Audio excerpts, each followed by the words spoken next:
Hello friends, here is गीत from Faridkot Punjab. स्वागत है आपका राइटिंग के एक छोटे से चैनल पे। और कैसे हैं आप सब?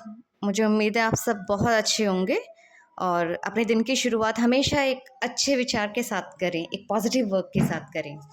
तो आज मैंने सोचा है कि राइटिंग पे जो एनालिसिस है, जो हम बेड राइटिंग पे एनालिसिस कर रहे थे, वो एक लंबा प्रोसेस है। तो हमने सोचा उसे बीच बीच में लेंगे, ठीक है? उसके साथ हम कुछ सीखते हैं और कुछ बनाना सीखते हैं और कुछ प्रॉब्लम्स का सॉल्यूशन जानते हैं कि जो हम प्रॉब्लम्स, जो हमारी राइटिंग्स में प्रॉब्लम आती हैं, वो किस वजह से आती है, ठीक है? और उनका सॉल्यूशन क्या है, ठीक है? तो जो राइटिंग का एनालिसिस है उसके ऊपर मैं बाद में वीडियो लेके आऊँगी। एक राइटिंग पे हमने एनालिसिस कर लिया था, नेक्स्ट राइटिंग पे हम थोड़े समय बाद एनालिसिस करेंगे।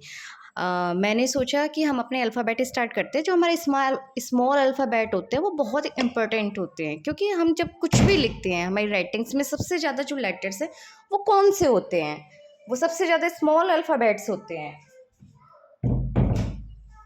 और कैपिटल अल्फ़ाबेट्स भी हम यूज़ करते हैं स्टार्टिंग में, जब हम किसी सेंटेंस की स्टार्टिंग करते हैं, वो भी हमारे लिए बहुत ज़रूरी होते हैं।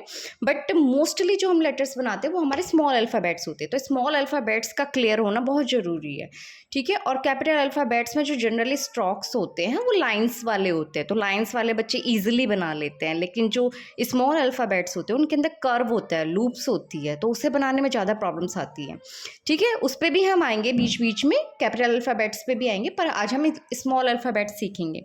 स्मॉल अल्फ़ाबेट्स में जो सबसे पहला लेटर्स होता है ए, वो बहुत ज़रूरी लेटर्स होता है, क्योंकि मोस्टली शेप जो होती हैं वो ए की तरह ही होती हैं।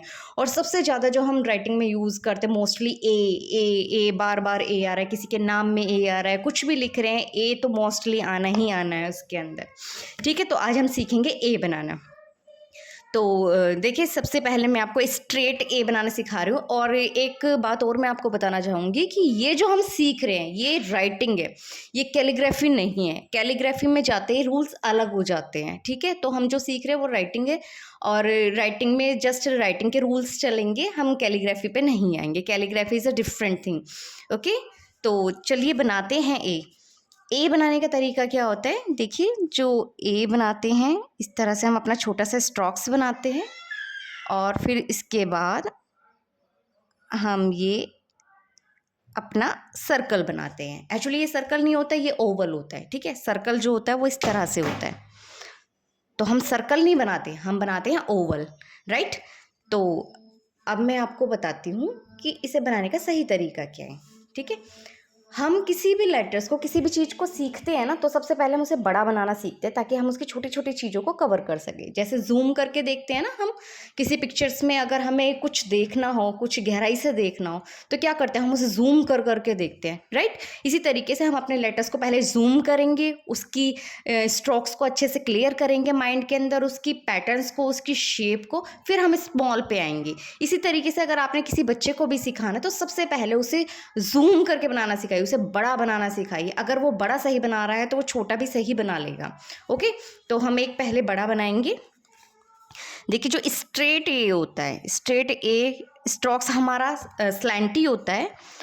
और एक सेकंड मैं चेक कर लेती हूँ, मुझे लगता है कि शायद वीडियो क्लियर नहीं है। हाँ जी, तो अब हम क्या करेंगे? एक छोटा सा स्ट्रोक्स बनाया है हमने, अब हम बनाएंगे अपना सर्कल, अपना ओवल बनाएंगे। सर्कल नहीं, ओवल बनाएंगे। जो ओवल बनता है हमेशा एंटी क्लॉकवाइज बनता है, राइट? तो जब हम एंटी क्लॉकवाइज बनाएंगे तो हम उसे ऊपर से स्टार्ट नहीं करेंगे। मोस्टली बच्चे क्या करते हैं? ऊपर से स्टार्ट करते हैं, इस तरीके से वो पॉइंटेड बन जाता है। यहाँ से पॉइंटेड बन जाता है, इस तरह से। हमें पॉइंटेड नहीं बनाना है, यहाँ से तो सही होता है लेकिन यहाँ से पॉइंटेड होता है। ये बनाने का तरीका हमेशा गलत होता है, जो बच्चे इस तरह से बनाते हैं। तो हमने क्या करना है? हमने अपनी जो शेप लेनी है वो यहाँ से स्टार्ट करनी होती है, ठीक है? यहाँ से स्टार्ट करेंगे इस तरह से, और इस तरह से बनाएंगे, और इस तरह से लेके जाएंगे, और इस तरह से बनाएंगे, राइट? क्लियर है? एक स्लैंट स्ट्रोक्स लेंगे, और फिर जो हम अपनी शेप है वो इस तरह से बनाएंगे, ठीक है? और फिर इस तरह से बनाएंगे, ठीक है?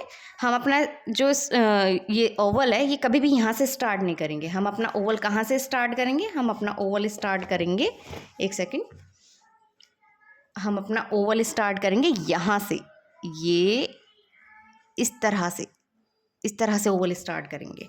और जिनके ए में प्रॉब्लम्स आती हैं, जिनकी राइटिंग्स में प्रॉब्लम्स आती हैं, उनके ओवल सही होने बहुत ज़रूरी है। तो ओवल सही करने के लिए हम ओवल की प्रैक्टिस करते हैं इस तरह से ओवल की प्रैक्टिस करते हैं। कहाँ से बनाएंगे?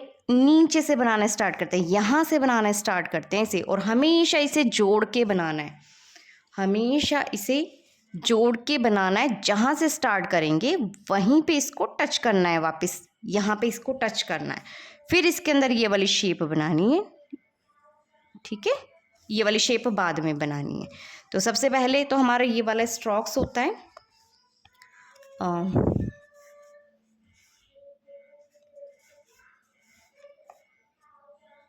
सॉरी ज़्यादा ही जूम हो गया, मेरा हाथ ही नहीं दिखाई दे रहा वीडियो के अंदर, थोड़े छोटे करते हैं।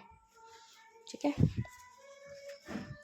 तो क्या करेंगे, सबसे पहले ये स्लैंट स्ट्रोक्स। ठीक है, स्लैंट स्ट्रोक्स के बाद क्या करेंगे, हम अपना ओवल बनाएंगे इस तरह से। ओवल बनाने के बाद फिर हम अपना ये वाले स्ट्रोक्स बनाएंगे। ठीक है, अब इसमें देखिए ये चीज़ जुड़ी नहीं है, ये चीज़ हमेशा जुड़ी होनी चाहिए। बच्चे क्या करते हैं, जल्दबाजी में ये चीज़ जोड़ना भूल जाते हैं, या फिर क्या करते हैं, वो अपना ए बनाते हैं इस तरह से। ये मैं मोस्टली बच्चों की बात बता रही हूँ, तो वो ये चीज़ पूरी जोड़ते ही नहीं है। तो ये पूरी चीज़ हमें जोड़नी है, जो अपना ओवल है वो पूरा कनेक्ट होना चाहिए, पूरा जुड़ा होना चाहिए। शुरू में आप ये वाला स्ट्रोक्स ना सीखें, शुरू में आप स्लैंट स्ट्रोक्स ना सीखें, शुरू में बस हमने अपना ओवल सीखना है इस तरह से।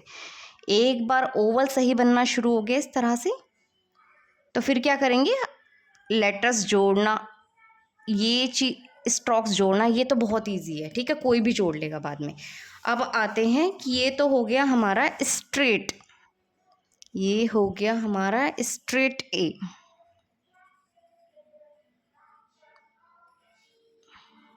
ठीक है, अब हम आते हैं स्लैंट पे। अगर हमने स्लैंट बनाना है तो कैसे बनाना है? स्लैंट बनाने के लिए हम फिर स्ट्रोक्स लेके जाएंगे। ओवल का सेम वही प्रोसेस रहेगा। ओवल हमें हमेशा से इस तरह से स्टार्ट करना है, कभी भी इस तरह से स्टार्ट नहीं करना। ओके, और यहाँ पे आने के बाद हम इसे टच करके ऐसे बनाएंगे। अब इसके अंदर हमें क्या ध्यान रखना है, ये लाइन हमारी स्लैंट है, ये लाइन हमारी स्लैंट है, ये लाइन हमारी स्लैंट है। तो ये तीनों पैरेलल होनी चाहिए। ये नहीं होना चाहिए कि इसका स्पेस ज़्यादा है, इसका स्पेस कम है। ठीक है, या इसका स्पेस ज़्यादा है, इसका स्पेस कम है। हमें जो रखनी है वो इक्वल स्पेस रखना है। दोबारा ट्राई करते हैं।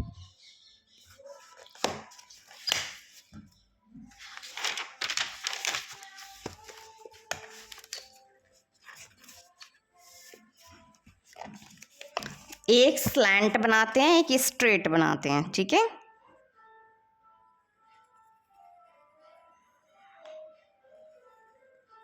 ये हो गया हमारा स्ट्रेट। ठीक है, इसमें ये बीच का जो स्पेस होता है इसका ध्यान रखते हैं, जितना ऊपर है उतना ही नीचे होना चाहिए, इतना ही इक्वल ऊपर, इतना ही नीचे, इतना ही बीच में, अप्रॉक्स सेम होना चाहिए। ठीक है, अब हम आते हैं स्लैंट पे। स्लैंट जो हमें बनाना है, स्लैंट स्ट्रोक्स, और जो हमारा इसमें ओवल है वो भी स्लैंट हो जाएगा, और इस तरह से। ठीक है, ये शेप और ये शेप सेम होनी चाहिए, और ये शेप, ये शेप, ये शेप, ये स्लैंट होनी चाहिए। ठीक है, और बस इतना ही होता है एक के अंदर। बाकी एंटी क्लॉकवाइज बनाना है। एक चीज़ का खास ध्यान रखना है, छोटे बच्चों के लिए बता रही हूँ मैं स्पेशली, कि अगर उनका पैर हिलता है तो उनकी आइज़ डेफिनेटली हिलेगी। ये साइंटिफिक रूल है कि अगर बच्चा पैर हिला रहा है तो उसकी आइज़ भी हिलेगी। अगर उसकी आइज़ हिलती है तो वो कंसंट्रेशन नहीं कर पाएगा, उसका लेटर सही नहीं बनेगा, या तो वो जुड़ेगा नहीं, या फिर उसकी शेप अच्छी नहीं होगी, या फिर वो लाइन से ऊपर नीचे बनेगा। इसलिए हमेशा ध्यान रखें, जब भी बच्चा काम करता है उसका पैर ना हिले। अगर उसका पैर हिलता है तो उसकी आइज़ हिलनी ही हिलनी है। ठीक है, तो उसका पैर कंट्रोल में होना चाहिए, उसका पैर 90 डिग्री के एंगल पे रखना है। हमेशा जो नी का एंगल बनाना है, हैंड का एंगल बनाना है, और हिप से ऊपर हमारा जो एंगल बनता है शोल्डर तक का।